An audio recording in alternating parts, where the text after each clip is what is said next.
Welcome back, everybody. We are continuing our series on coping after a disaster. And in this video, we're going to be talking about interpersonal reactions and how it affects our relationships. I am your host, Dr. Dawn-Elise Snipes. Now, so far, we have talked about a variety of different reactions to trauma and disaster. And it's important to recognize that happiness as well as traumatic events and distress affect us in a lot of different ways. And I have created the mnemonic device called PACER.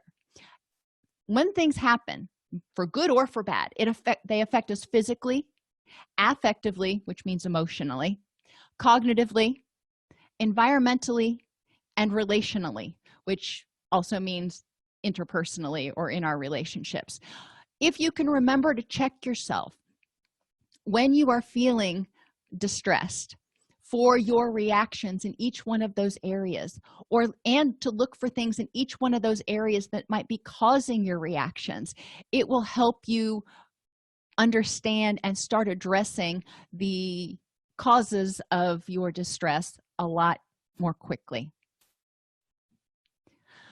Interpersonal reactions vary widely, just like people's emotions vary widely after a disaster. The first one we often see is altruism. During this time, we often see people being kind to one another, helping out, helping a neighbor, going over and helping somebody clean up their yard after the storm goes through. Altruism is a great interpersonal reaction, and it helps us use our energy to rebuild our community and reestablish our connections. The other side of that is distrust. Unfortunately, there is also a certain amount of distrust that may occur in people after a disaster, especially if there has been some damage to their home or environment that makes them feel unsafe. Looting, for example, can be a problem if power is out, because that means sometimes burglar alarms may be out. People's lights aren't going to be on to be able to see burglars. People aren't going to be home because they're in shelters. There can be a lot of reasons that looting may be more problematic or prevalent. It's important for people to really, as I said in the last video, examine the facts. How likely is it that looting is going to occur in your area, and what can you do to protect your stuff if it is likely? We live out in the suburbs of the suburbs, not quite urban, in a very small neighborhood, and there's like 10 houses in our entire neighborhood. It's not really worth a burglar's time to come out to our neighborhood, even if we did have a lot of destruction and in our houses.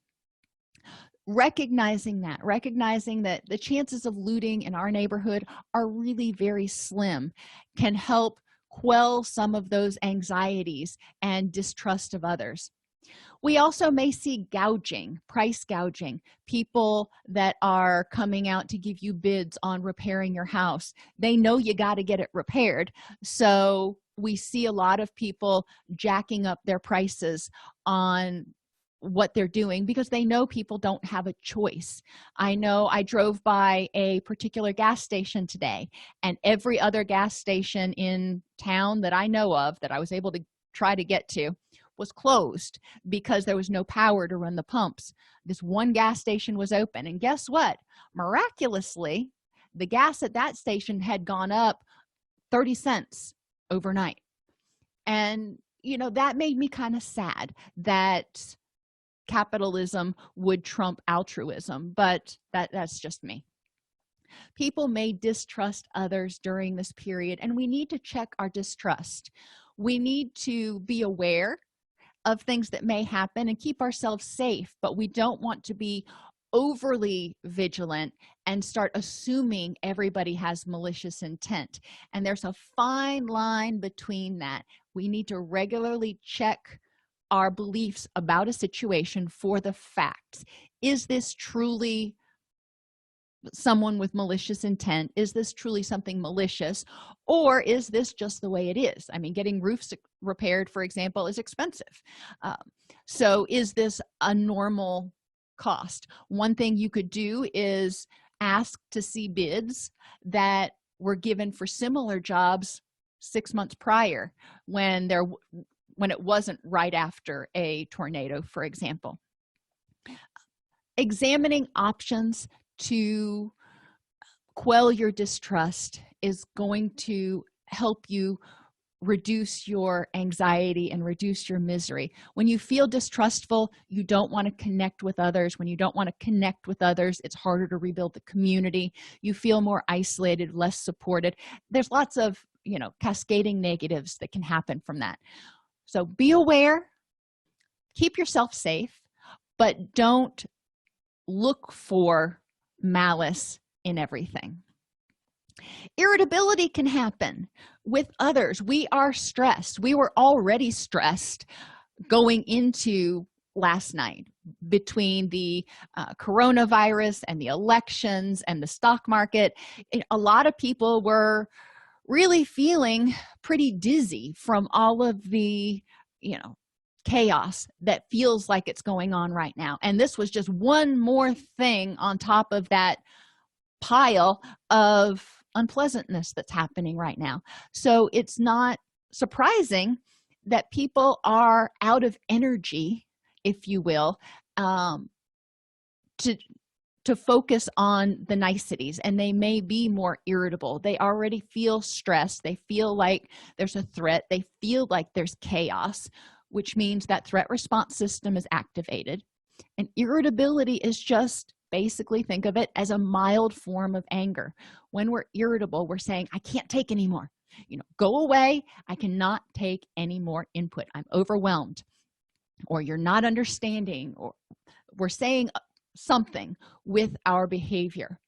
When we get irritable, it is important to recognize that that pushes away our supports. What do we do about it? Take good care of yourself. Try to make sure that you're getting adequate quality sleep, which means still trying to get 7 to 9 hours if you're an adult, reducing stimulants like caffeine and nicotine before bed, making sure that you're not overindulging in alcohol. As alcohol exits the body, our anxiety chemicals go way up, because alcohol exits the body faster than our body can rebalance the chemicals. There's a long chemical explanation. The take-home message is, as alcohol leaves your body, you're typically going to feel more irritable, more anxiety, and that may make you want to drink more, or that just may make you irritable and impatient with other people. Impatience is another thing right now that can happen because other people, everybody is going through stuff right now, lots of stuff. And it's important for us to take a breath and take a break and remember, all right, I don't know what this person's going through right now. Breathe. Look for 3 other explanations for why something may be happening besides you. It could be that person is just having a really bad day right now. Ask yourself, if somebody irritates you, take a breath and say, number 1, is getting angry and staying angry about this useful or helpful to me feeling better? The answer is probably no. And number 2, ask yourself, I wonder what it's like, or what's going on in that person's head right now that's making them so unhappy. Try to walk a mile in their shoes, if you will. That may help you have a little bit more compassion. If you meet irritability with compassion, it generally diffuses the situation. We may be hypersensitive right now. You may cry easier. You may feel like you've got a really thin skin. You may be more touchy. You may be more irritable. All of those feelings are okay. Our emotions are on hypersensitivity right now, and recognizing that that's going on is half the battle. Recognizing that your kids may be more hypersensitive, recognizing that your spouse may be more hypersensitive is important. And taking that time to breathe and think before we speak. One of the things that the Rotary Club says is when we speak, we need to think, and that's a mnemonic device. T, is it truthful? H, is it helpful? I, is it inspirational? N, is it necessary? And K, is it kind? We could save ourselves a whole lot of problems in relationships if we just think before we speak. There may be increased conflicts when people are irritable, hypersensitive, not getting enough sleep, in pain, having all these feelings of things being out of control and being overwhelmed. It's easier to get into conflicts because we want to try to control something. And when someone stands in our way of controlling that, it can cause more conflicts, especially, well, not especially if you are living in the same house, but people that you are in close proximity to for an extended period, like at work or at home. Take a breath when this happens.